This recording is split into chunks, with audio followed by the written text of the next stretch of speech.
เพิ่นว่ามาเอาห้ามเขียนเนาะของที่เพิ่นตาเนี่ยเพิ่นตั้งใจตานตั้งใจทำบุญเพิ่นก็ได้บุญละจะไปเขียนชื่อเพิ่นติดทำนี่เนาะทำเพื่อห่วงหาทำเพื่อบุญได้เป็นเต็มเม็ดเต็มหน่วยว่ะ ความคิดของคนเราเนี่ยมันต่างกันนะพี่น้องท่านผู้ฟังจับใส่ซ้ำคนมาหารชื่อตัวเขา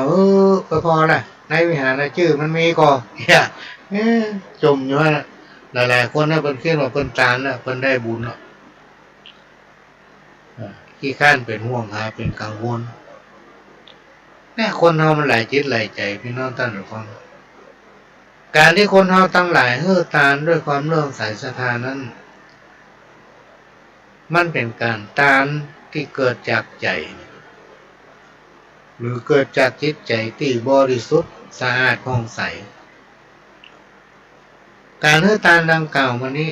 เป็นที่มาแห่งบุญนะจะทำเมื่อเกิดความเจริญก้าวหน้าทำมาหากินมีความเจริญรุ่งเรืองด้วยผลนั้นได้ส่งให้การเฮือตานถ้ามันยังก็ประสบความสำเร็จในชีวิตแต่ตาเนี่ยเสียดายตาแล้วก็อยู่ฮะเนี่ยอันนั้นอ่ะพี่น้องท่านทุกคนแล้วมาจมว่ามาได้คุ้มหันได้ตั้งยังบุญวิธีไหนหมูเนี่ยมันไปได้อย่างสักเตือกพ่อต้องห่วงตาน่ะห่วงแทนที่จะมีผลตามมาเหมือนน้ำบ่อเชื่อมทรายมาขาดมาแห้งก็นึกว่าบุญจะสำเร็จด้วยการแสดงความยินดีชื่นชมเนาะซ้ำไปห่วงหามันก็พอเที่ยวกันมีกินนั่นตันกินโตไปประเดี๋ยวก็มาหันไม่หันแล้วรู้ไปห่วงหาก็เริ่มได้อยู่สักอย่างความเชื่อที่โลภโลภมาได้พี่น้องท่านผู้ฟังไว้ใจว่าใส่มาแบ่งหามที่บรรพบุรุษปู่ย่าตายายของเราปฏิบัติสืบตามกันมาพูดถึงสิ่งที่เป็นสิริมงคลเป็นต้นว่าการสะเดาะเคราะห์การสืบชะตาบูชาโชคและอย่างต่างๆเนี่ยการสะเดาะเคราะห์สืบชะตาในอดีตการเมื่อมาแล้วมีครอบครัวหนึ่งอยู่ด้วยกันยังมีความสุขสำราญมีฐานะพอกินพอใจและในครอบครัวเนี่ยพี่น้องท่านฟัง มีลูกอยู่คนหนึ่งเป็นละอ่อนพอใจอายุได้5-6 ขวบวันหนึ่งเวลาใกล้จะค่ำก็ได้ปากันทั้ง3พ่อแม่ลูกเนี่ยปากันออกกำลังเตี้ยวแวดบ้านผ่านจองเนาะเตี้ยวไปตามถนนตั้งออกกำลังกายพอดีในหมู่บ้านแห่งนั้นมีพ่อหมอคนหนึ่งหมอตำนักหมออันอย่างก็ปนอกตำนักหมอตำนักเจ้าป่อวัน ในจังหวะที่กำลังเดินผ่านพ่อหมอก็มานั่งตัดระเบียงบ้านเปิ่นพอดีเมื่อหันถึง3 คนเดินผ่านมาก็ตักไปไหนกันมา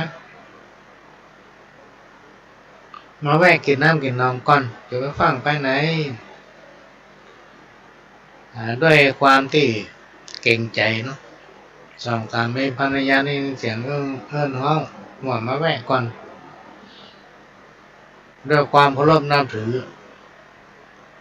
ซึ่งพ่อหมอคนนี้ก็ไม่ใช่คนธรรมดาเป็นคนที่เปิ้นเคารพนับถือกันถึงบ้านถึงเมืองการจะพบปะกับใช่เรื่องง่ายก็ปากันแวะและก็ได้นั่งสนทนาขอพรดวงชะตาลูกชายของตนกับพ่อหมอก็ว่าได้ค่ะสักกำหนึ่งเนี่ยพี่น้องท่านผู้ฟังพ่อหมอก็นั่งคำนวณตัวเลขมันเกิดวันอย่างฮะอายุได้เท่าใดเลยแล้วก็ตักว่า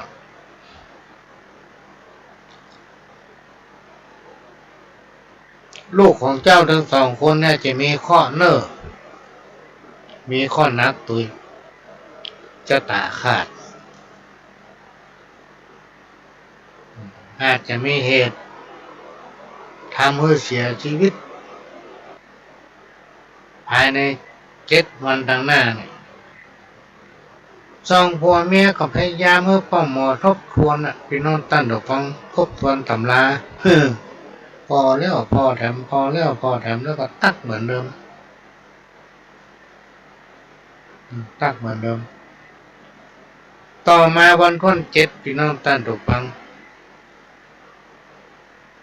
จวนจะเที่ยงวันก็มาหันมีอย่างเกิดขึ้นสองสามีภรรยาพยายามดูแลลูกของตนเองเมื่อขาดสายตา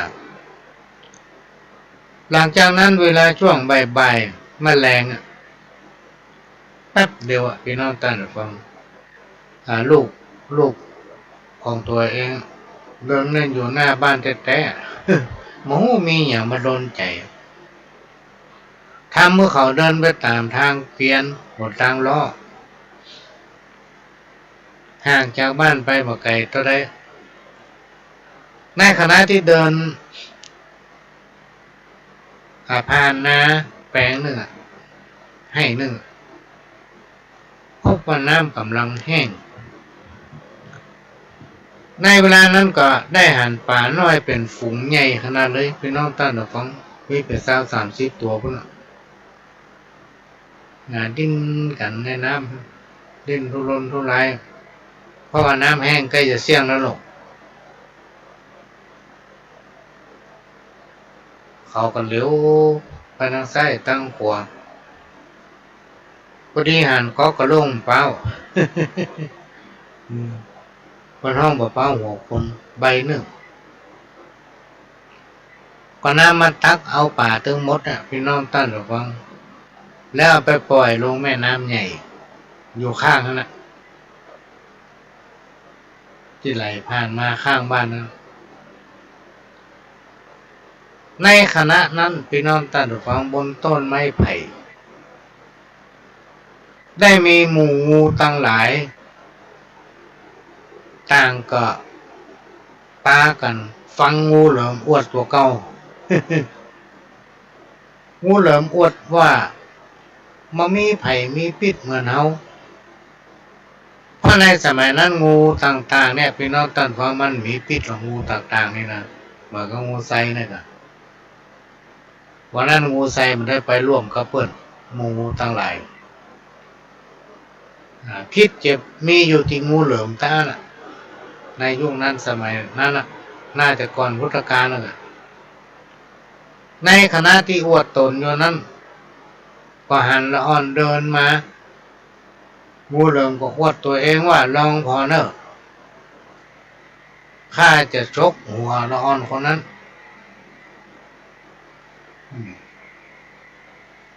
เมื่อข้าชกทุ่งหัวมาแล้ว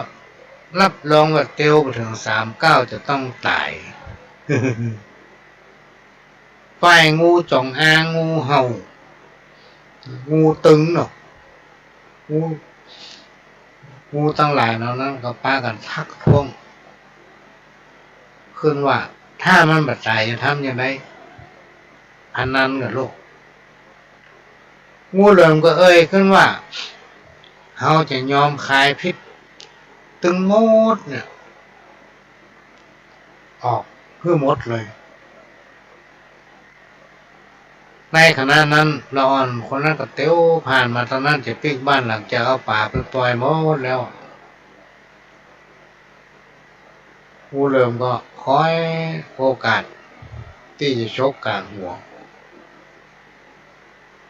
พอละอ่อนเดินผ่านมาก็ชกกลางหัวละอ่อนเสียงดังโป๊ก เด็กน้อยก็มีความรู้สึกว่าเหมือนมีอย่างตกใส่หัวก็ไม่ได้สนใจจึงเดินต่อไปจนถึงบ้านแล้วก็นำมันก็ลงเบาๆที่สวงหัวแตนหมวกนะออกมาวางไว้ฝ่ายงูจงอางงูสปะแหละพี่น้องตั้งแต่ฟังป้ากันแค่หัวเยาะ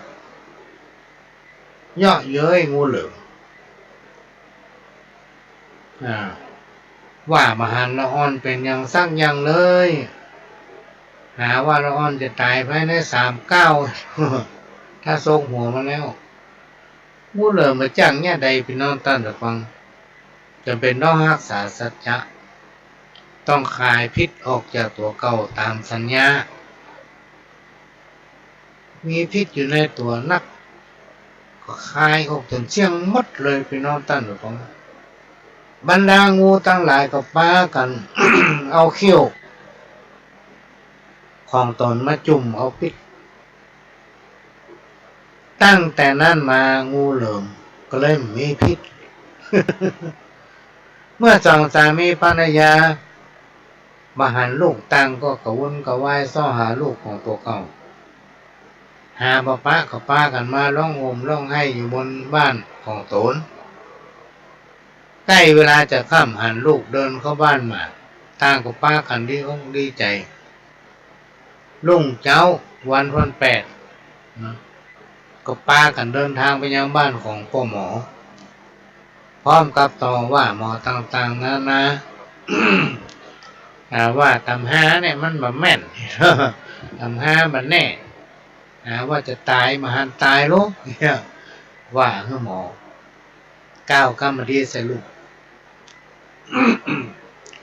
หมอก็โคตรพี่น้องตั้นหรือฟังโคตรขนาดนึกตัวในใจดูมาบอกเคยพลาดตักมาเคยพลาดสักเตือประเด็นนี้เป็นจะได้เป็นยังอี้โคตรพี่น้องตั้นฟังโมโหน้ำเอาตำรับตำลาตึงขันครูบาอาจารย์ มาขวางหน้าบ้านเอาทำห้าได้มีติดีๆอย่างทั้งนั้นเอามากล่องหน้าบ้านแล้วไฟเผาพี่น้องตั้นเผาตำลาโคตรเจ้าบ้านเจ้าจองตำนั่นต้นปลากันหันไส้เพราะว่าพ่อหมอพวกก็แต่คนนี้มีความสามารถมีปารมีเนาะเก่งเรื่องทำนายทายทักเมื่ออ่านต้นเอาตำรามาเผากับป้ากันแย่งกันพี่น้องตั้งฟังกูเปียมึงเปียกูเปียมึงเปียบางตำหาบางเล่มปั๊บหนังสาบางปั๊บก็ถูกไฟไหม้ไปพ้องพุดพ้องขาดพ้องเนี่ยตำราในปัจจุบันเนี่ยจึงถูกพ้องพิษพ้องพี่น้องตั้งฟังความเป็นไปเป็นมาเป็นเนี้ยอันนี้ก็มาเล่ามาอูฟังได้จะย่างไอสักกำเนอะพี่น้องตั้งฟังคันคอเฮ้ยอาจจะเปิดให้เราดูฟังสักกำ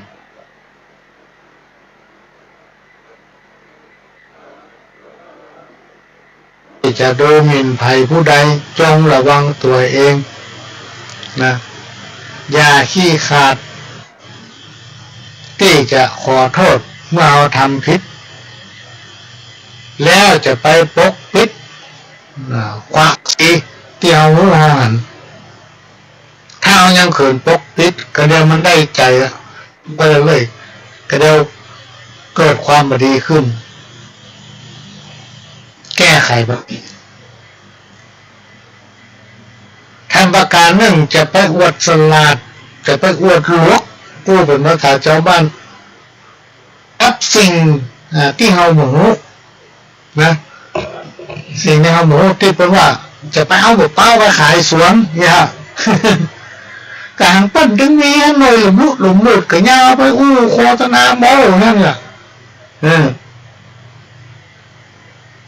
แล้วก็จะอวดสลาดไปอวดลวกในสิ่งที่โง่เขาจะไปดูถูกคนที่ทำอย่างพลาดพี่น้องตั้งหรือฟัง4เป็นห้องไว้ท่านผู้รู้ทั้งหลายเนี่ยก็ยังพลาดยังเผลอแม้นว่าเพิ่นเป็นราชบัณฑิตเป็นปาดเพิ่นก็ยังเผลอเพราะนั้น4 ปีนั้นยังบ่เลิศเลย นับประสายังเพราะฉะนั้นเราจะต้องให้กำลังใจซึ่งกันและกัน จะไปดูถูกคนที่เป็นด้อยกว่าเฮาเพราะตะกี้นั้นคนเฮาทุกคนเป็นสัตว์ประเสริฐกว่าสรรพสิ่งทั้งหลายในโลกนี้ที่เราได้เกิดมาเป็นคนเหมือนกันเนี่ยแต่ละคนก็ประเสริฐเหมือนกันทุกคนเพราะฉะนั้นฐานะจะด้อยจะต่ำจะสูงอย่างใดเนี่ยก็บดีว่าอย่างกันบดีดูถูกคนเป็นว่าไม้ล้มนี่ข้ามได้แต่คนล้มนี่จะไปข้ามแล้วจะคาดเดาพี่น้องท่านผู้ฟังในปัจจุบันเนี่ยมันมักจะมีการเข้าใจมักจะมีการวิพากษ์วิจารณ์กันไปสะปะสะเปิดด้วยการคาดเดากูว่าถ้าจะแต้อีกคาดเดาในสิ่งที่เรารู้ว่าแต้พี่น้องท่านผู้ฟังเพราะฉะนั้นครูบาอาจารย์เป็นว่าถ้าเราอยากจะรู้อย่างเข้าหาคนนั้นจะไปคาดเดาไปเลยบางทีสิ่งนั้นมันมีก็ได้นะถ้าเมาไปคาดเดาในสิ่งที่เราบอกว่าจริงเนี่ยอาจผิดพลาดแทนประการหนึ่งจงให้ความสำคัญกับสิ่งที่มีอยู่ตรงหน้านะที่กับสิ่งที่มันอยู่ตรงหน้าเราก่อนที่เวลาจะพลาดมันจากไปและจงเอาใจใส่คนที่อยู่ข้างกายก่อนที่จะมีภัยอยู่ข้างเราอันนี้ก็เป็นสิ่งที่น่าคิดพี่น้องท่านผู้ฟังถ้าใครปฏิบัติได้เนี่ยท่านจะมีความสุขเหมือนกับเรามีครอบครัวเนี่ยมีสามีภรรยามีพ่อมีแม่มีญาติแต่เรามักจะเอาใจตัวเก่าโดยบัตรนอมน้ำใจซึ่งกันและกันในสุดทะเลาะเบาแวงพิษหัวกันทั้งที่เป็นพี่เป็นน้องเป็นเพื่อนเป็นบัวเป็นเมียเป็นปู่เป็นป้าเป็นญาติกันแต่การทะเลาะกันในที่สุดบรรทุกกันหรือในที่สุดก็ต้องจากกันไปคนละทิศละทางเฮาบ่รู้จักหาอันอย่างที่มันดีเข้ามาอยู่ร่วมกันในที่สุดต้องพากจากกันไปเพราะฉะนั้นภายที่มีเวลาที่ว่าเนี่ยสร้างเวลานั้นไว้อย่าให้มันจากไปพอมันจากไปแล้วมันบักกลับคืนมาละพี่น้องท่านผู้ฟังความสุขอันนั้นบักกลับคืนมาแล้วทำให้ชีวิตผ่านไปเหมือนน้ำไหลนะมันถึงพลิกคืนมามีกรรมหนึ่งที่ประหลวงจำไว้นะเวลาทุกอกทุกใจให้น้ำมาขึ้นนักบุญแห่งล้านนาเชียงใหม่เขาเนี่ยคือครูบาเจ้าศรีวิชัยก่อนที่เปิ้นจะหนีจากเมืองเชียงใหม่ครั้งสุดท้ายอันอื่นประหลวงประจำทักอย่างจำกันนี่กันเดียวที่เปิ้นเล่าไว้เป็นตำนานว่าเขาจะไปจากเมืองเชียงใหม่แล้วนับตั้งแต่วันนี้เป็นต้นไปตลาดใดที่น้ำแม่ปิก็ไหลขึ้นมาตั้งเหนือเขาตึงปิกมาทันแล้วเนี่ยแป้เลยพี่น้องท่านหรือว่าท่านไปท่านเกิดมาหน้าภาพเลยบานขึ้นมาตั้งเหนือคนว่าไว้ตลาดใดตั้งปิงมาไหลขึ้นเหนือก็มาหาน้ำปิงไหลขึ้นตั้งเหนือทอดเดียวนะเวลาเกิดอย่างเกิดบ่ร่งบ่ออกแล้วมักจะเกิดถึงคำนี้คนที่ฉลาดมักจะอู้มันนักแต่คนที่ฉลาดป้องมาฉลาดป้องแหมป้าไผ่มันก็อู้เนี่ยพี่น้องท่านฟังเป็นว่าอันยังมันอยู่ที่ปากของเราเนาะและใจเนี่ยสำคัญที่สุดนะจะทำอันยังจะเนี่ยอันยังจะว่าอันยังเนี่ยเราคิดให้ดีก่อนแล้วว่าออกไปสิ่งที่เป็นบอกว่ามันไวที่สุดก็คือปากนั่นมันยาวหรือปากกาก็โลกคนเราทุกเขาเนี่ย จับข้ามมาตัวได้กำปอกกับพ่อใจกับปากเนี่ย บางทีหอมจะตั้งได้เก็บไว้แต่เปิดมาขายอย่างถูกๆเกิดเขาได้นั่นนี่มันก็จะได้ใจนี่สบายเขาได้อันนั้นก็ได้อันนี้ก็ได้ไปละขอซื้อนั่นน้อยแปะได้กอใจก็เกินก็เงี้ยกับว่าไปในที่สุดก็เลยหากินนี้อันได้มาเป็นแสนกับมดเป็นล้านกับมดกับพ่อปากจะประสบความสำเร็จกับพ่อปากจะล่มจมกับพ่อปากจะพิษเป็นสุดบ้านทุกตองกับพ่อปากเพราะนั้นสิ่งนี้ขอนำมาฝากจงให้ความสำคัญพี่น้องท่านผู้ฟังกับอันยังตั้งหลายที่เป็นสิ่งแวดล้อมในตัวของเราด้วยยึดเอาทานศีลภาวนา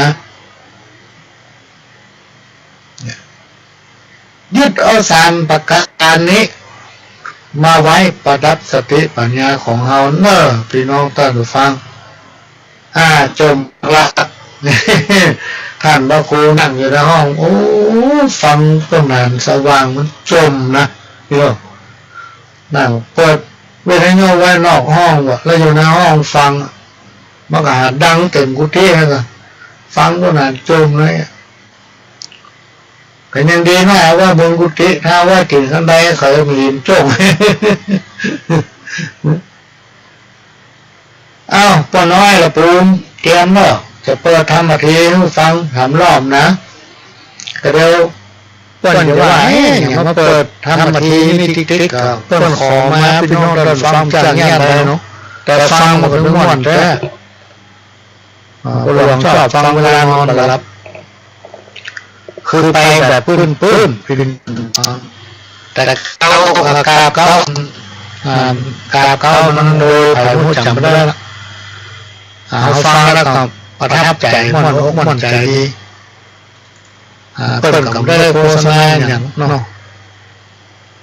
ฟังแล้วมันม่วนยิ่งทำนองทำบันทีของหลวงพ่อวัดหลวงกระปูนี่หาฟังยากนะไปแบบกลางๆปื้นพี่น้องท่านผู้ฟังมันก็ฟังห้องเพลงถ้าห้องดีๆเรียบเป็นเพลงสมัยก่อนน่าฟังเอาดูคนห้องก่อนหน้าดูหน้าพอมั่นตาฟังแล้วก็มั่นใจโอ้ถ้ามาแล้วก็เดินสลิดบางงอดบางแง่เนี่ยโอ้ยจ้างเราไปละต้องไปซ้ำวันนี้ขายราคา100-200มาตัวนี้หมดก็ได้แล้วจ้างเราไปยังไปหมดเตรียมแล้วเนาะจะเปิดแล้วเนาะก็รบกวนพี่น้องท่านผู้ฟังทั้งหลายจะมาทีให้บรรทัดสัก30 นาทีเนาะขอรบกวนพี่น้องทั้งหลายก็เดี๋ยวเอาเพิ่นมาปากันใหม่พ่อเพิ่นอยากอัดเอาไว้ฟังเอาไว้เปิดนี่เนาะบ้านเพิ่นอยู่ใกล้วัดเจริญครับ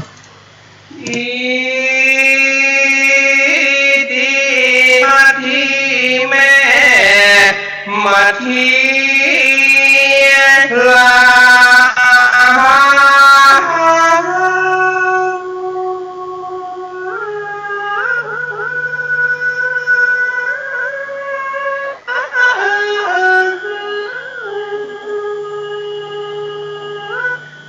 ปางเมื่อนา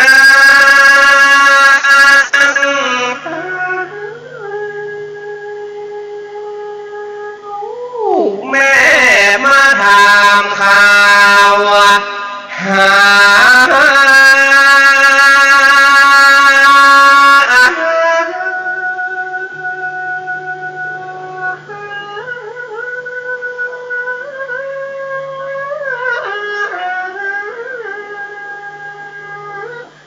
สองผู้ตายอก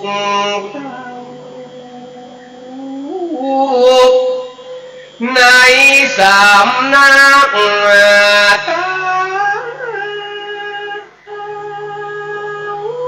เวสสา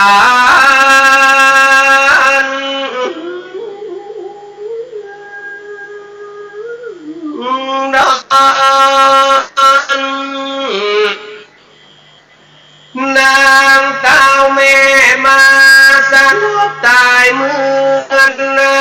ขอ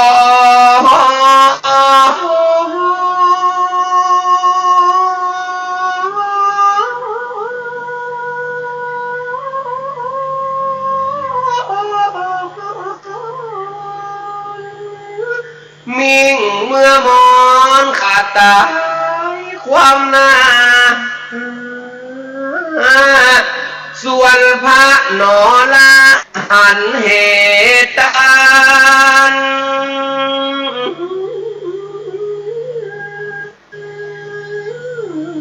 ที่พระองค์ตรัส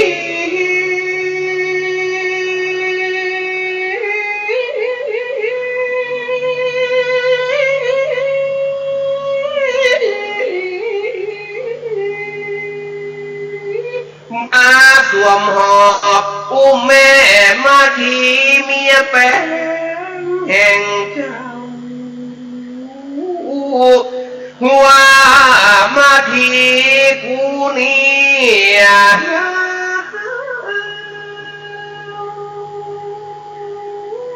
มาขาดรันไปลูกก็ลูกมาเตะแม่ยอดหัวจ้า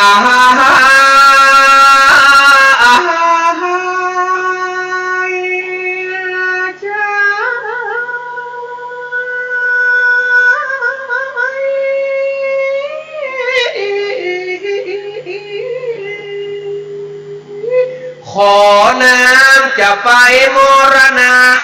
ที่บอกควรลามเพราะว่าเป็นป่าสิงสัตว์แรดนาจ้าและสัตว์สิงนา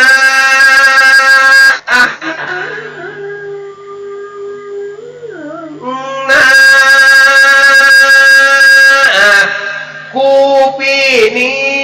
บ่มีไผ่เปิกสา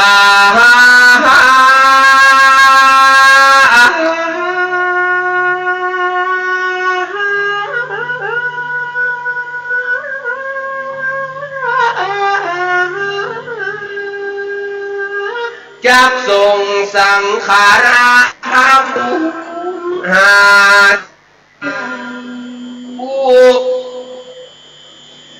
ขอขวัญมาทีนุชจะนาดเนี่ย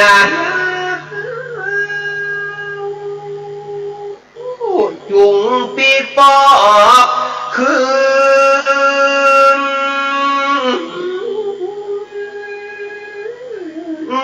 มา32ควร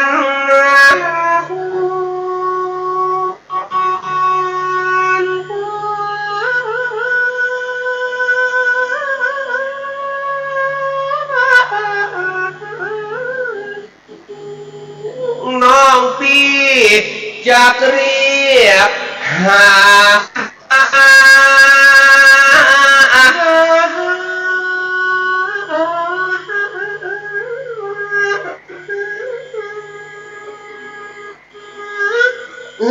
มาอยู่กับกัน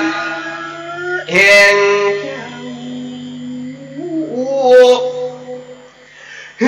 มาเสียเมื่อเงียบวันนี้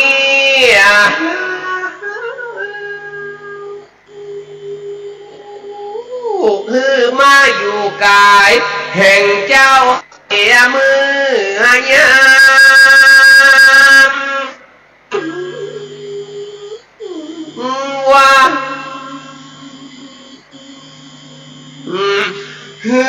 มาพร้อมมาอย่าแอวนา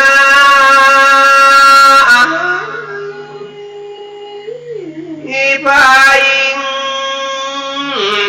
ควรแก้มควรคิ้วควรดังค ควันปากที่เคยจะขา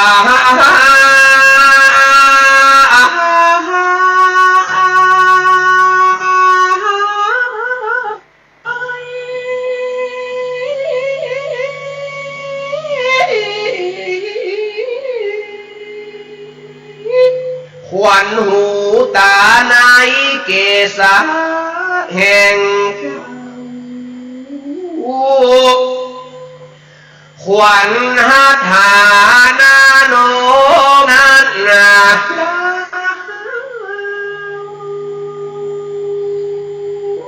ที่ลูกเต้าเคยดูดนะอี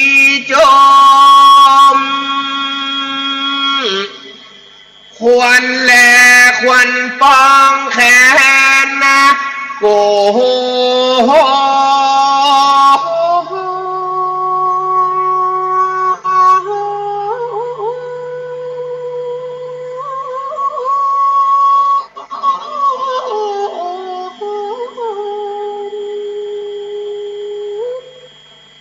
ขวัญข้างเกยปิ้งโจมขวัญหลังวัน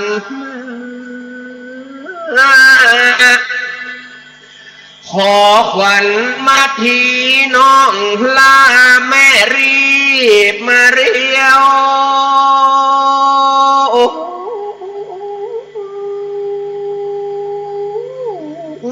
มาขวัญแข้งขา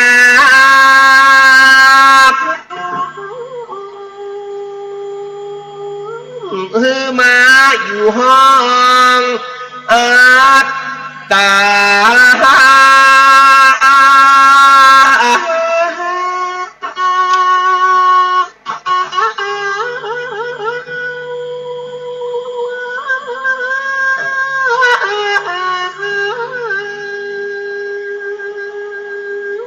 ตั้งขวัญป้าตา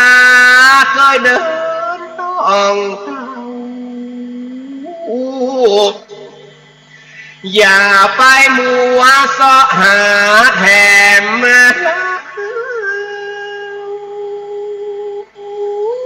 จุงรีบมาปานมาพุทธาลูกงานที่นางทำหา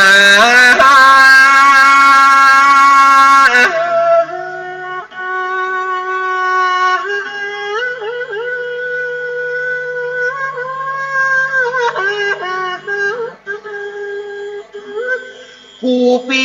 ถวายตามเสียแต่วันว่าแก่พระปู่เท่า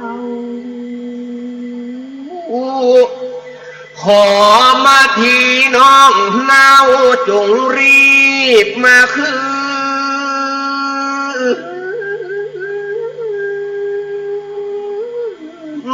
มานางลูกมา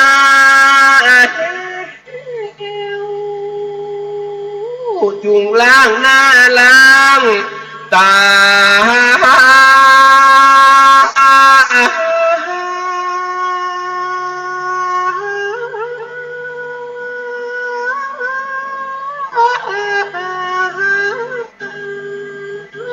แล้วตั้งใจโมทนาเอาบุญข้าที่สองหนอละถวายมอบมาไปการหักนะลูกนะปีก็รักเพียงดังหัวใจ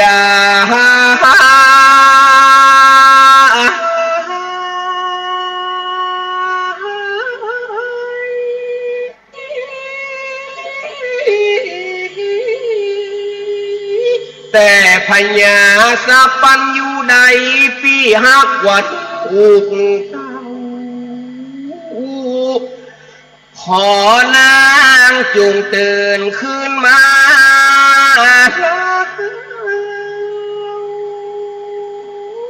แล้วลวดโมตัด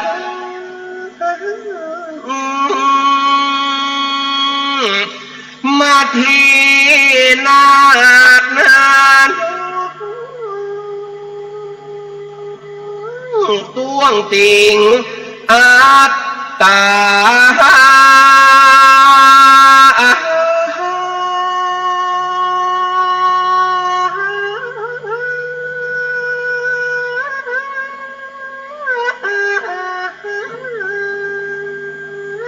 ได้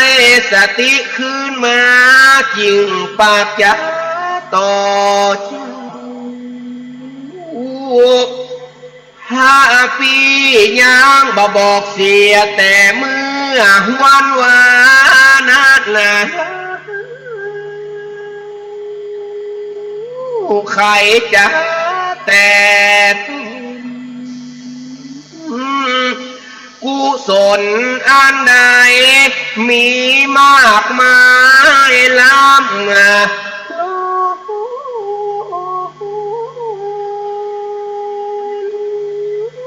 น้องขอร่วมมา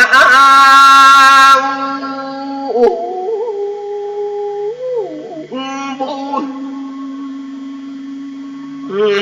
ความทุกข์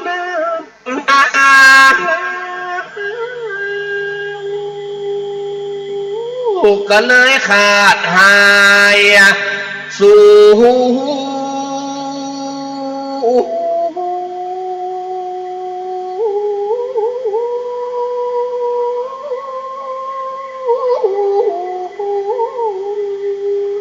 จิตใจเป็นบุญกับนอนแล้วปฏิบัติธรรมอยู่กับพระเจ้าอาฟ้าเพื่อปั๊มเป็นบุญก็มีด้วยพระกา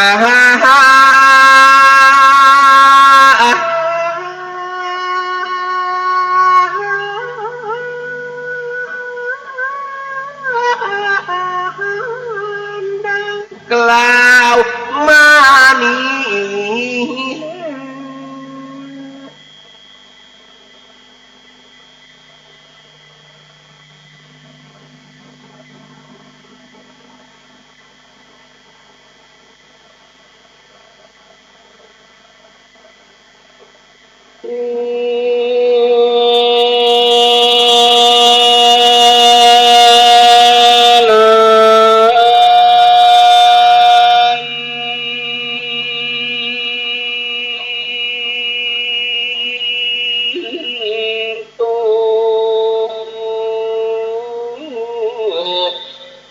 ฟังฟ้า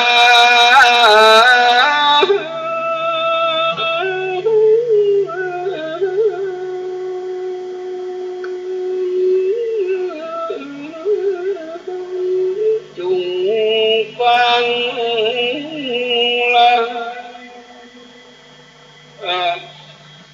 โมราสัทธาตัง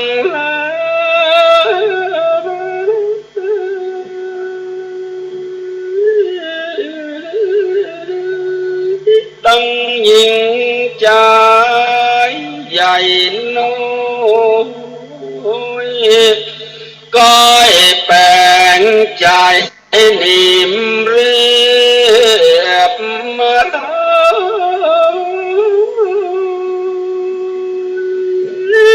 ก้อยดักฟ้าปางเมื่อพระสิทธาตไอนิราชจากวาง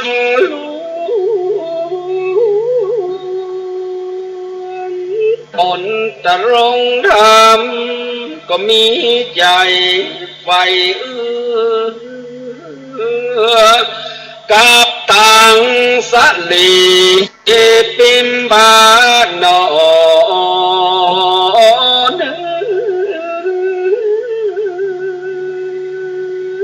บุตตาลูกเต้าราชติโอเจ้ามาลาลาว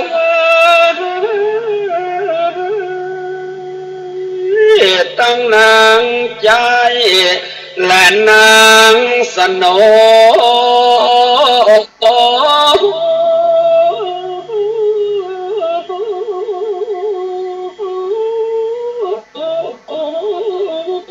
กลมมาวังไหนเลย60,000 ห้องลาตังมโหรีลมปาดนะก็และกองเครื่องดนตรีมุ่งหระไทย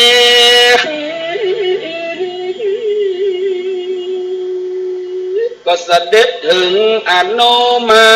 นาอีพระก็ตัดโมลีเกตกล่าวมีหอระไทยใส่บอดเศร้ามุ่งสู่ตา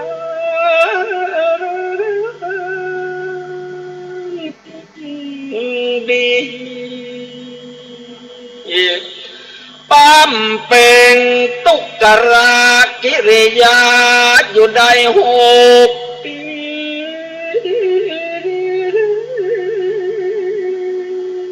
จึงได้ตรัสเป็นพระมุนีติเจ้าโลกวายแล้วพระนองเงา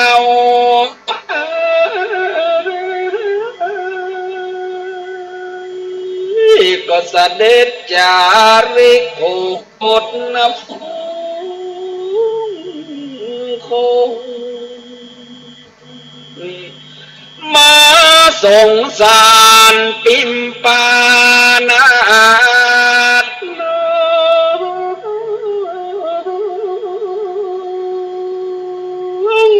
ทุกโศกต้องใจโต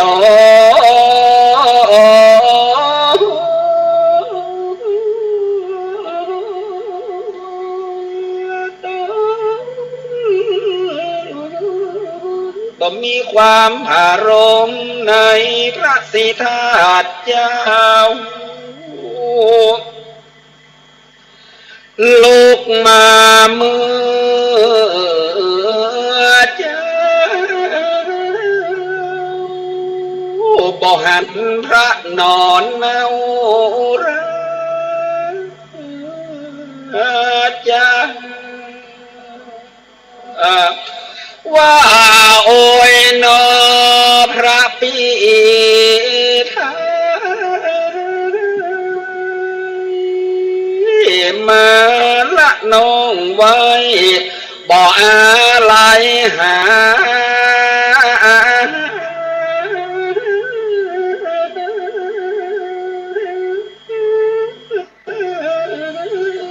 นางก็มาเวทนารำไห้เอาราหุ่นลูกเตียวแอวรำมาวนข้าว่าลาหุ่นลูก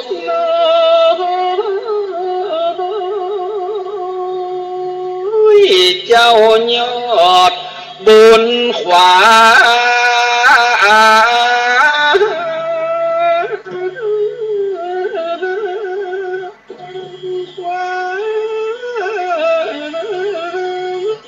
ป้อ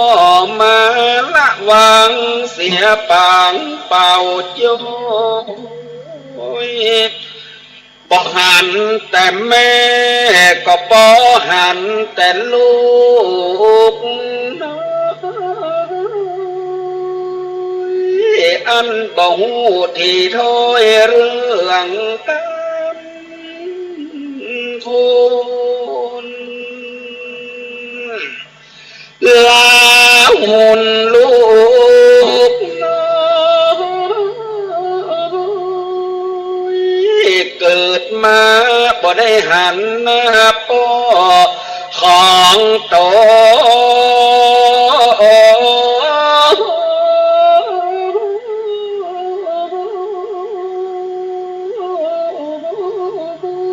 จักเสาะหาคนใดจักดีเหมือนพ่อเจ้าพระป้อมานีลาไปแต่เจ้ายามค่อนรุ่งราตรีมาแสนต่ำก็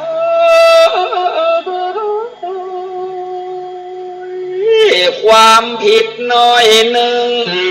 ตึงบ่มี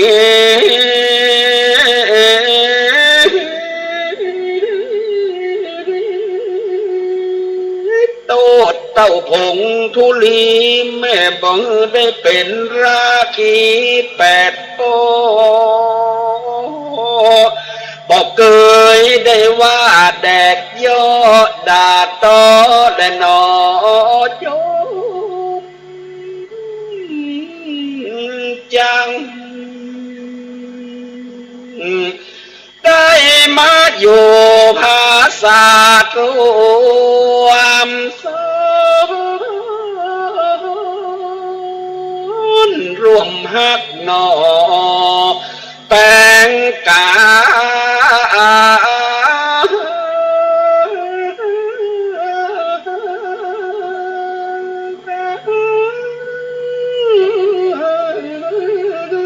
การเบื่อหน่ายและจมจังบอกเคยได้พัน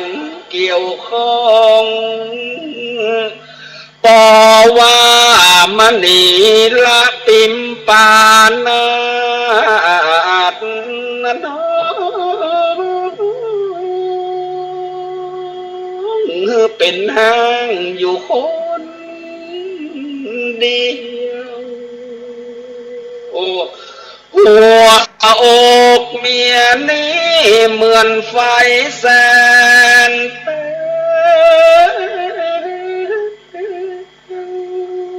สมเฉลียวเหยพระมนค่าจักพอภายในคนใดจักดีเหมือนเจ้าหนอฟ้า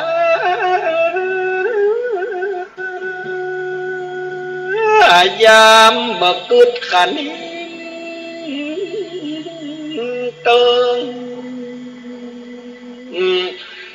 กลางดงป่าไม้ดงไพรข้าว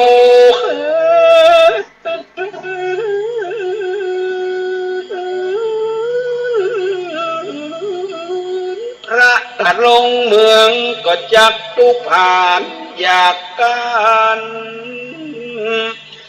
จากมีภายในมาอุปถากพระเจืองจานเหมือนน้องนาดปิมปายามเมื่อพญาสิงเกิดในหนออาตา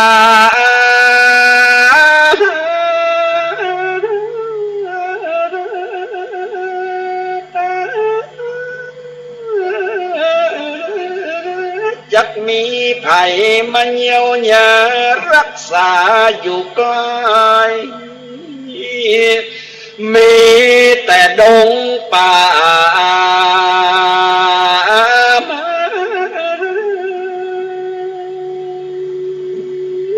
จักมาเป็นเปื้อนหนอทูทนฝูงสัตว์สิ่งร้ายดงไรสิ่ง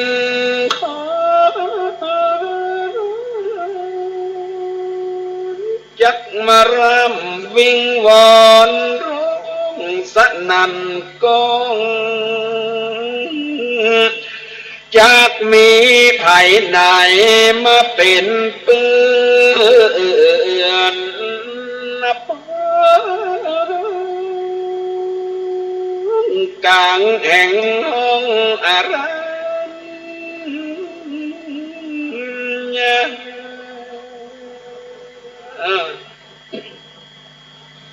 เป็นปานาตนาที่ลาบให้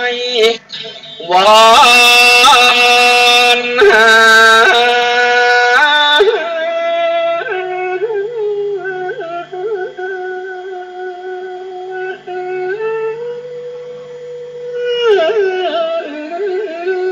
อุ่นเวทนาบ่ใจโนเอาราหุ่นลูกน้อยแล้วก็ก้อยตากะบินหลับอัดตัวห้องปองเงียบมอง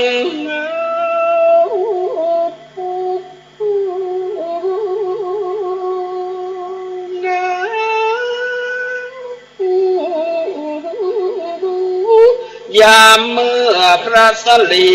ปิมเป่าหนีเสียจากห้องไปพระนวดติปังตา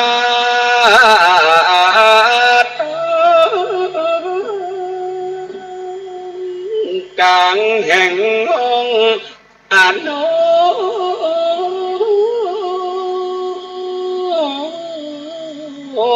มาวันนั้นและนั้น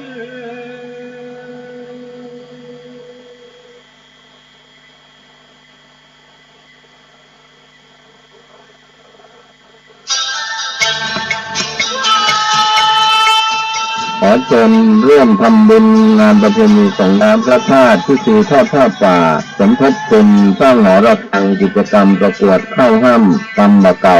วันพฤหัสบดีที่28 มีนาคมพุทธศักราช 2500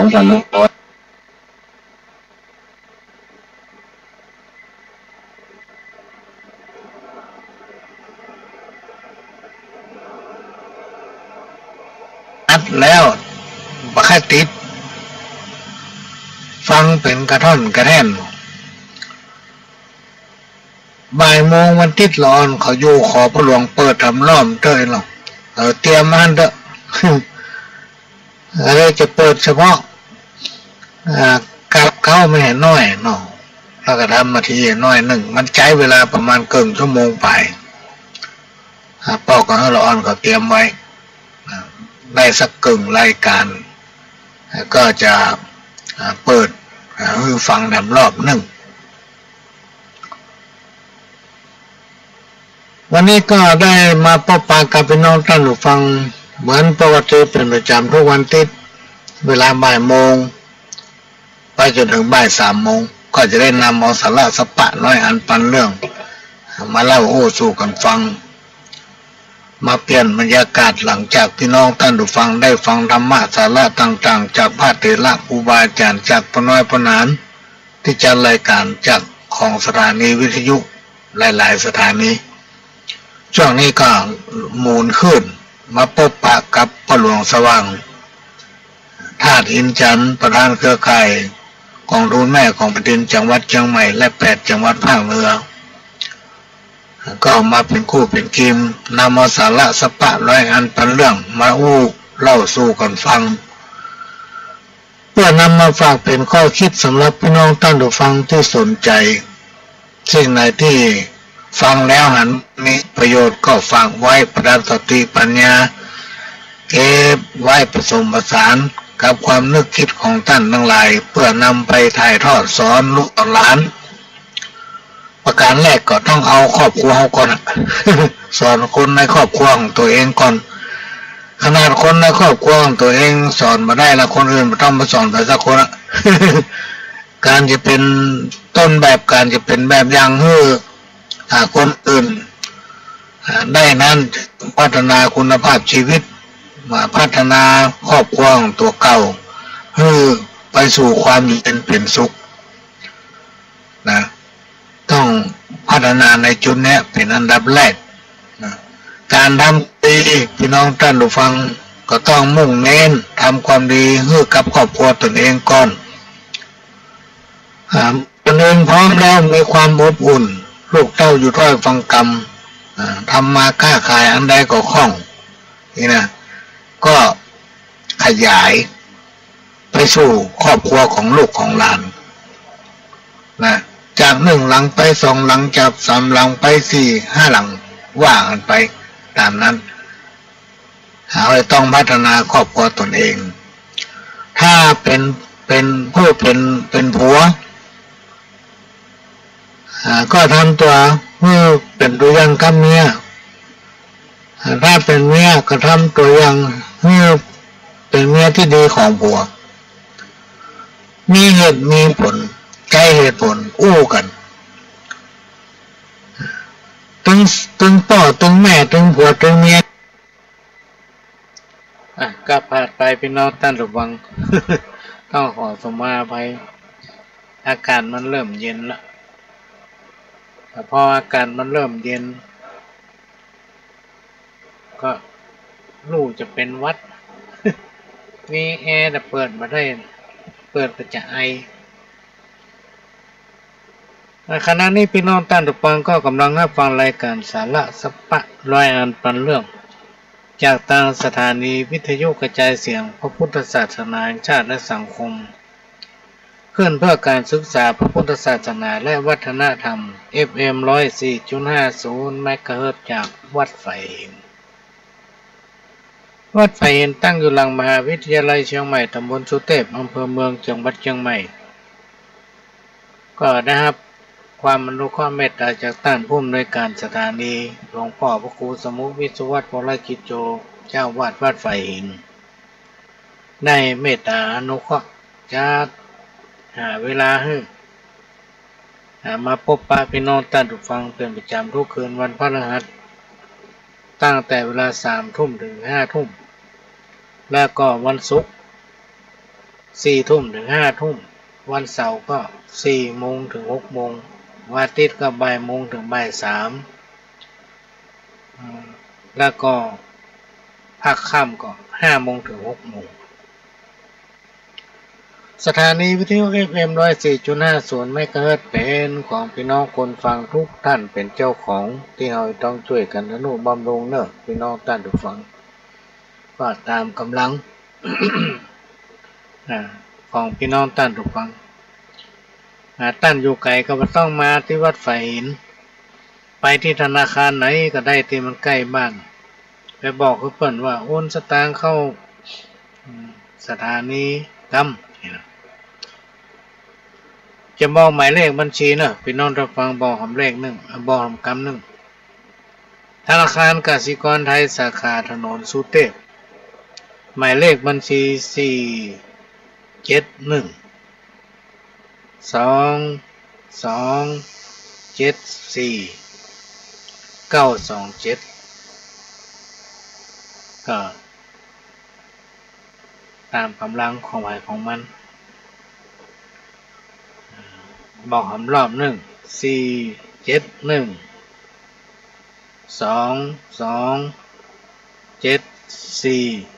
927 ถ้าเป็นไปได้ก็แจ้งมาทางรายการจะได้ประชาสัมพันธ์หรือว่าแจ้งเข้าไปที่สถานีก็ได้กำพิษหูบ่สู้มวลมิตรย่อมมีตัวตั้งห้องสันดานถ้วยและจ้อนเครื่องครัวสงสารบ่มีวิญญาณยังหูถูกต้องฟัดฟาดกันเสียงดังขิ้งข้องแหงแตกในลั่นจัดปุถุชนคนเฮาเข่งคัดจากว่าอันเพียงใดคนเฮาพี่น้องต่างฟังต่างคนต่างก็มีความนึกคิดบ่ตรงกันการการจาจะให้มันถูกใจทุกคนย่อมเป็นไปบ่ได้ย่อมจะมีกรรมใดกรรมหนึ่งที่กระทบกระทั่งกันมันเป็นเรื่องปกติธรรมดาต้องเข้าอกเข้าใจกันพี่น้องท่านผู้ฟังยิ่งเขาอยู่ร่วมกันในสังคมชุมชนเนี่ยการบริหารงานในภาพรวมๆเนี่ยมันจะต้องมีปัญหาพ้องเขาจะต้องมีเหตุและมีผลยอมรับเหตุผลซึ่งกันและกันมาให้บดีก็อนุโลมกันไปแล้วเวลาอารมณ์บดีก็จะไปอู้เวลาอารมณ์ขุ่นมัวเนี่ยจะไปอู้ระงับจิตใจถูกเก่าไว้เวลาเปิ้นอู้มาบ่ม่วนเฮาก็ฟังบ่ม่วนเปิ้นปากเจ็บมาเอาฟังแล้วมันจะปากเจ็บแต่ปากเจ็บว่าถ้าเวลาลมพอดีก็อย่างนั้นเกิดมาเป็นมนุษย์สัตว์โลกโลกาหากมีชราลุยแรงแก่เท่าเป็นธรรมดาบ่ว่าข้าและเจ้าเหมือนกันสัตว์และคนใหญ่น้อยสรรพสิ่งทั้งหลายที่เกิดมาในโลกเนี้ยพี่น้องท่านผู้ฟังย่อมจังมีความชราความแก่เฒ่าเป็นธรรมดาไม่ว่าจะเป็นข้าทาสเจ้าขุนมูลนายยศถาบรรดาศักดิ์ใหญ่น้อยจักหนีมาพ้นที่กล่าวมาเนี่ยหนีพ้นสักคนคนเก่งมีได้ในทุกที่คนดีมีได้ทุกแห่งหนสุขทุกข์ต้องพบเจอได้ทุกคนอยู่ที่ตนอยู่ที่ใจมาใจไผ่ไปซ่อหามาให้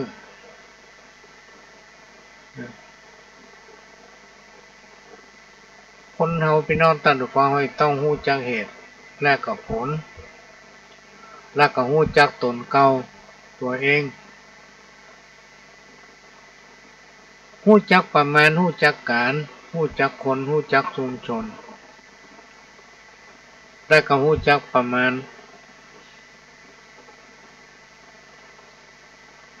ทุกเวลาถ้าไผ่ทำได้อย่างเงี้ยจะพบปะกับความเจริญตลอดกาลมีความสุขเต้าตายพี่น้องท่านผู้ฟังกรรมโบราณตะกอนกล่าวไว้ขี้ไก่มันเหม็นติดเต็มตีนก็จ้างมันเตอะล้างถูก็เนี่ยมันก็ออก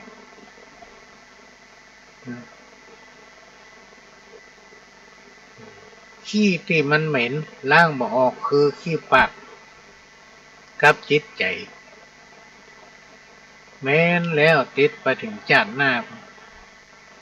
ขี้ไก่ขี้งัวเอามาตากแห้งใส่ตะกร้ายังมีราคากานัก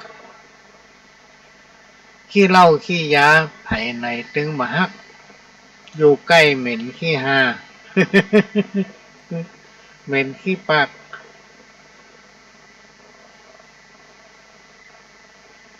เวลาไปไหนไผก็บ่ค่อยตุยกับขี้ค้านนี่ คนขี้เกียจขี้ค้านนี่พี่น้องตั้นฟังคนประเภทหนึ่งคนที่อู้จาจองหองไปไหนไปบ่เคยชอบสู้แล้วก็ขี้ที่ใจกันมาได้คือขี้ค้านขี้ค้านเนี่ยมันถึงเมาทุกอย่างเบาทานเบาขี้เต่ากรรมบักเก่าทำกรรมหนึ่งอันใดบ่ฮู้เพื่อเหลียวฮู้จะถามคนเฮาจะงามเพราะการแต่งย่องผู้ตามกองธรรมน้อมนำถูกต้องอันเป็นแนวกองชีวิตกายว่าจาใจต้องได้พินิจเมื่อผิดพลาดฮืออาภัยม่อนจักสอนไว้ฮือเก็บใส่ใจอย่าได้ข้ามขาลาวีแก่คนผู้ด้อยปัญญาอย่าได้อวดหูขี้อู้มุสาอย่าสูบกัญชาอย่าปากันกินเหล้า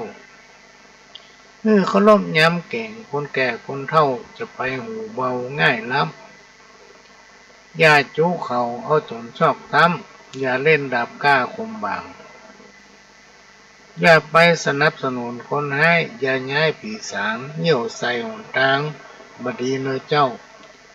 แกล้งตีนหาน้ำขอห้ามแต่ไทยอย่าไปถามนี่กลางคนอย่าไปถากไม้เข้าหามือโตนอย่าฉลาดแกมกงอย่าหลงเมียน้อย มันมีแต่หรอกพี่น้องตันฝังเนี่ยกรรมติดว่าไว้สมัยก่อนน่ะพี่น้องตันฝังมันมีความหมายลึกซึ้งครูบาอาจารย์ได้กล่าวไว้ถึงวิธีลดข้อกรรมเพื่อเบาบางหรือถ้ามีกรรมบ่พอนักก็อาจหายไปได้ยกย้ายค่ายหนีหรือหลีกเว้นเพิ่นว่าให้มันทำบุญมันกราบไหว้สักการะเป็นต้นว่าไหว้พระสวดมนต์ก่อนนอนทำบุญตักบาตรหยาดน้ำอุทิศให้เจ้ากรรมนายเวรไผ่ผู้ใดจิตใจร่อนลุ่มขุ่นมัวดุดันขี้โมโหอยู่ในจิตใจมักเป็นทุกข์มีความคิดฟุ้งซ่านหน้าตาบ่ค่อยมีสง่าราศีครูบาอาจารย์ท่านได้กล่าวไว้ว่าเพราะว่าเมื่อในอดีตชาติและในโลกปัจจุบันเป็นคนตัณณีในการทำบุญบ่มีความเคารพเลื่อมใสในพุทธศาสนาเขาเลื่อมใสเหมือนกันนะแต่บัดแต่ ไปพ่อเพิ่นชวนไปอันน่ะไปอย่างนั้นอย่างนั้นน่ะบ่ฮือสิ่งของแก่ผู้ตกทุกข์ในยากมักมีแต่ความลุ่มหลงมัวเมานะทำให้ชีวิตของตนพบปะแต่ความรุ่มร้อนอยู่เสมอถ้าใครปฏิบัติอย่างที่ว่าเนี่ยกรรมประเก่าทำกรรมหนึ่งกินบุญเก่ากินบุญเก่านี่มีความหมายว่าเมื่อในอดีตชาติเป็นผู้ที่เคารพเลื่อมใสในพระพุทธศาสนาง่ายๆเป็นคนใจบุญได้ทำบุญเฮือตานบ่ได้ขาดเกิดมาในชาตินี้จึงพบปะกับความอุดมสมบูรณ์สุขกายสุขใจกินได้นอนหลับแต่ก็มาทำบุญเมื่อได้อยู่สุขสบายครูบาอาจารย์บุญเพื่อตานเพื่อเสริมชะตาบารมีเชื่อมกับบุญเก่า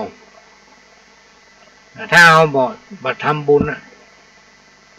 จะทำบุญกับหัวเสี่ยงอ่ะ บางทีก็ทำคนตานั้นเขาก็ไปแล้วนี่เขาก็ไปเลยคนไปบ่ได้ใจตัวก็ตื่นใจตัวก็ตามไป ไปพร้อมเปิ้นมาได้มันก็เป็นกุศลผลบุญพี่น้องท่านทุกคนทีนี้ถ้าบุญในปัจจุบันมันเสี่ยง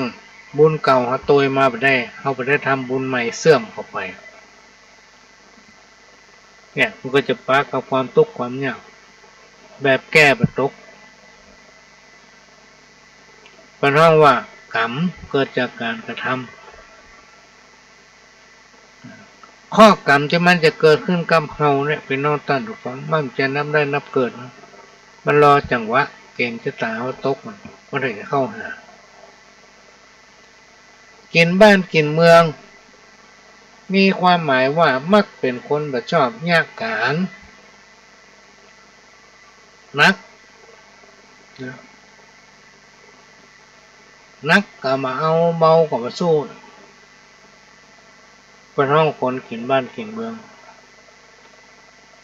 มีอุปนิสัยชอบกินนั่นน้อยนี่น้อยบ่ฮู้จักประมาณตนมาหา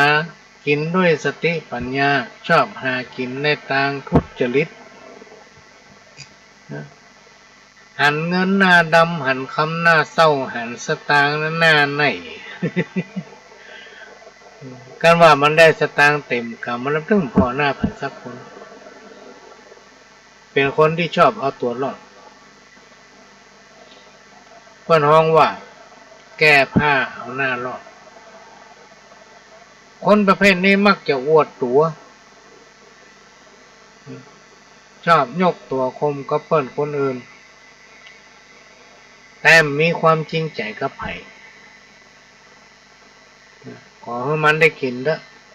เวลามีอย่างเกิดขึ้นมันก็เอาตัวมันรอดเนี่ยคนห้องคนมีความจริงใจมักจะหักหลังพักพวกเพื่อนฝูงได้ทุกเวลาคนนี้นะลองคบพอเถอะ อันนี้อู้ได้เต็มปากข้อพ่อหลวงนี่โดนมาทั้งหมดที่อู้ไปเนี่ยคนห้องว่าคนกินบ้านกินเมืองกรรมทำกรรมหนึ่งผู้เรื่องกู้หน้ามันจะมีความหมายว่าคนประเภทนี้มักชอบสร้างเรื่องขึ้นคนห้องว่ากู้เรื่องชอบอู้โกหกกอกกิ้งเอาดีใส่ตัวเอาสิ่งที่มันบ่ดีใส่ให้เปิ้นคนอื่นเพื่อกู้หน้าตนเองเอาชื่อเอาเสียงใส่ตัวเก่าอันใดที่ตนทำไว้ทำบ่ดีไว้เนี่ยปิด ปิดมือหัวเป็นคนที่บ่ยอมเสียหัวเฮือไผพี่น้องท่านทุกคนคนประเภทนี้นะระวังไว้เถอะอู้ดีอู้ม่วนเป็นห้องเงื่มดื่มในน้ำอะไรเจียวปื้นฟังแล้วมีเหตุมีผลก็ลองหล่นเชื่อมันเถอะ มันหวังดีกับไผสักคนคนประเภทนี้กรรมเก่าทำกรรมหนึ่งพลิกหน้ามือเป็นหลังมืออันนี้มีความหมายว่าเปลี่ยนจากเดิมเมื่อก่อนเนี่ยมีการปฏิบัติตัวดีขนาดแต่มาปัจจุบันเนี่ยตรงกันข้ามกับที่เคยเป็นคนประเภทนี้เป็นห้องว่ามีตาแต่ไม่มีแววหมายถึงกึดอันยังกึดก้าวันนี้กึดก้าวันพุกบักกึดถึงในวันต่างหน้า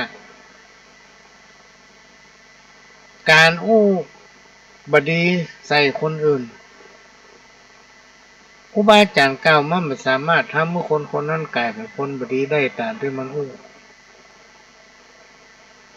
คนเฮาเนี่ยพี่น้องท่านผู้ฟังเปรียบเหมือนหนังสือนะหนังสือเล่มนั้นมันจะมีอย่างดีๆอยู่ในหันอย่างใดก็จ้างเถอะพี่น้องท่านผู้ฟังถ้าเฮาเปิดอ่านเฮาก็บ่รู้ มันจะมีสาระข้อความอะไรอย่างพ้องเอาถึงหูพร้อมได้เปิดอ่านเพราะฉะนั้นการมองคนการพ่อคนจะไปพอการหน้าตาเพราะหน้าตารูปร่างการแต่งกายมันสามารถ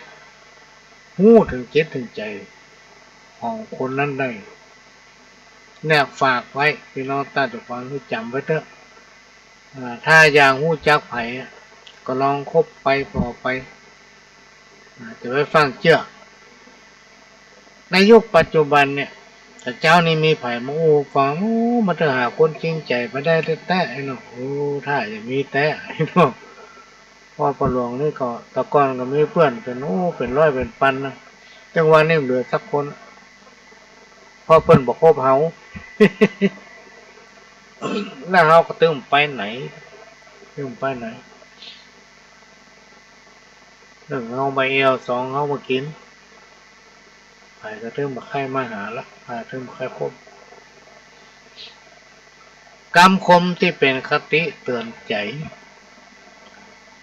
ถ้าอยากเป็นคนงามอย่าวู่วามโกรธง่ายถ้าอยากเป็นคนสบายอย่าเบื่อหน่ายความเพียรถ้าอยากเป็นคนมั่งมีอย่าเป็นคนดีแต่ใจถ้าอยากเป็นคนนำสมัยก็อย่าทำลายวัฒนธรรมถ้าอยากเป็นคนมีเกียรติอย่าเยี่ยมยามคนอื่นถ้าอยากมีความรู้อย่าลบหลู่พ่อแม่ครูบาอาจารย์ถ้าอยากแสวงหาความชำนาญอย่าลืมคุณคนถ้าอยากให้คนตั้งหลายฮักอย่าขาดเมตตาถ้าอยากมีวาสนาดีเป็นคนมีอำนาจก็อย่าขาดความยุติธรรมถ้าอยากเป็นคนดังได้รับความเชื่อถือก็อย่ายกตัวข่มต้านคนอื่นจะไปยกตัวเองไปข่มคนอื่นบาปคุณและโทษติดตามตัวเฮาเปรียบได้เหมือนเงาของตัวเฮาคนเฮาทุกคนเกิดมาพร้อมกรรมพี่น้องต่างของพร้อมกับกรรมเป็นกรรมที่เฮาได้กระทำไว้ตั้งแต่อดีตชาติปางก่อนบอกว่าจะเป็นกรรมดีกรรมบ่ดีกรรมที่เกิดจากกายวาจาและใจของเฮาเป็นกรรมที่บ่สามารถกำจัดให้หมดเสี่ยงไปได้แต่สามารถทำให้บรรเทาเบาบางทำให้บรรเทาเบาบางลงได้หากปฏิบัติตัวเป็นคนดีประพฤติปฏิบัติแต่ในสิ่งที่ดีๆหลีกเลี่ยงการกระทำความบดีครูบาอาจารย์ท่านได้กล่าวถึงโทษของคนพาลไว้ว่าคนพาลนั้นจัดอยู่ในประเภทคนอัปปมงคลอยู่ที่ไหนก็หาความเจริญบ่ได้เพราะอุปนิสัยของคนพาลนั้นมักจะชอบสร้างแต่ความเดือดร้อนบ่รู้จักกูลคนลืมบุญลืมกูลคนและก็มีนิสัยชอบเอาตัวรอดพ่อมาหันสิ่งดีของคนอื่นและก็พ่อมาหันสิ่งที่บดีของตนเองคนพาลนี่มักเอาเปรียบคนอื่นคิดกล้าจะกินของเปิ้น คนพาลเนี่ยมักจะกินแล้วลืมอยากไผเคยช่วยเหลืออย่างมันมามันถึงบ่คิดละมันถึงบ่ฮู้จักบุญจักคุณบ่ฮู้จักคุณค่าที่ตัวเคยไปขอเพิ่งป้าอาศัยเพิ่นฮ้องว่าเป็นคนกินแล้วลืมอยากในจิตใจมีแต่ความอิจฉาริษยาจังเปิ้นนะเมื่อใดมันจะตายสักเตื้อเนี่ย แจ้งให้เปิ้นตาย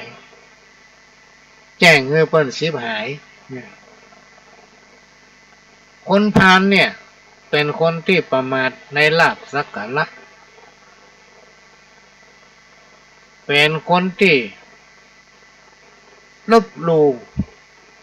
คุณของตั้งที่เคยให้การอนุเคราะห์ช่วยเหลืออยู่บ่ขาด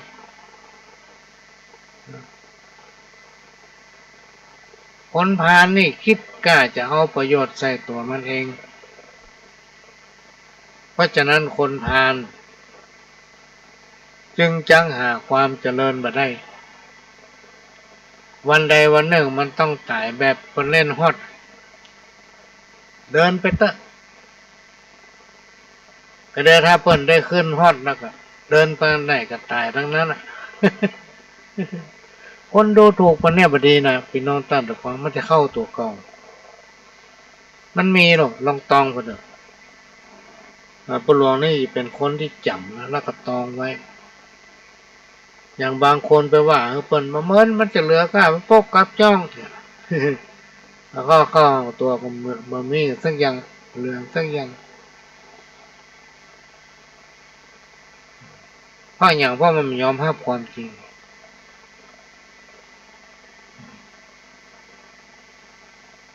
และอยู่ได้เพราะมันอู้ดีคนพาลนี่จะอู้ดีอู้หวานอู้ม่วนนะถ้าไผ่ไปหลงเชื่อมันกำเดียวหู้สึกมันจะเหมือนกับไอ้พวกคอเซ็นเตอร์เลยนะพี่น้องตั้งแต่ฟังจับเซ็นเตอร์เขาปล่อยดูคนที่เป็นเสียความหู้สึกด้วยความไปเชื่อไอ้หมูเนี่ยบางรายนี่สูญเงินไปจนหมดเลยนะพี่น้องตั้งแต่ฟังเหลือในบัญชีไปกี่บาท เพราะมันไปเชื่อเพราะไอ้โมคนพาลคนบดีเนี่ยมันอู้ม่วนมันอู้ดีฟังแล้วมันมีเหตุผลนะบางคนระวังให้ดีเด้อกามบักเก่าพูดถึงว่าเว้นหมาคือปอตอกเว้นหรือบอกคือปอวาถ้าปะคนป่าลาหันว่าคนนั้นน่ะมันเป็นคนป่าลามันมาก็ให้อยู่ไกลๆมันจะไปใกล้มันจะไปเข้าใกล้มันเด็ดขาดเพราะคนป่าลาเนี่ยคนบดีเนี่ยพี่น้องตั้งฟังมันถึงปล่อยให้ไผ่ได้โอกาสล่ำปล่อยให้ไผ่ได้ดีมันจะหัวคนอื่นล้ำหน้ามันนะเพิ่นจะดีบดีมันก็ถึงจังเพิ่นกามบักเก่าทำกรรมหนึ่งห้อมนูไตห้อมในติวหมายความว่าคนเฮาต่างคนต่างก็ทำมาหากินทำหน้าที่ของไผของมันไผมีหน้าที่อันยังก็ควรทำหน้าที่อันนั้นคือดีที่สุดนะคือดีที่สุดรวมก็คือทำหน้าที่ของตนเองคือดีไปถึงวันพี่น้องตั้งทุกคนบดีไปก้าวไก่เรื่องคนอื่นบดีไปทับถมคนอื่นแล้วบดีไปอวดตัวเก่าไผ่ฟังเพราะคนในยุคปัจจุบันเนี่ยมันฉลาดคนตึงวันเนี่ยพี่น้องตั้งทุกฟังเพิ่นฉลาดกันหมดแล้วก็หู้ตันกันหมดสมกับกรรมเก่าที่ว่าควันไฟแผ่ห้องกุ้มอันเนี้ย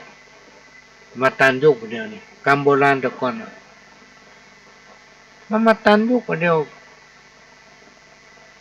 นะเขาดีใส่ตัวเอาความบดีเปิ้นคนอื่นนี่นะเปิ้นก็หู้ตันหมดพี่น้องตั้งฟังระวังซะ ความจริงเป็นสิ่งบัดตายบาปบุญคุณและโทษเป็นเงาติดตัวเฮาอยู่ตลอดจุคนอื่นได้และจุตัวเก่าไปได้มันฝังอยู่ในจิตสำนึกเวลาหมดละพี่น้องท่านผู้ฟังพ่อหลวงก็จะขอนำรายการจากพี่น้องท่านผู้ฟังไปก่อนขอนอนรับฝันดีกันคู่คนจากกับผมพ่อหลวงสว่างท่านจางขอสวัสดีครับ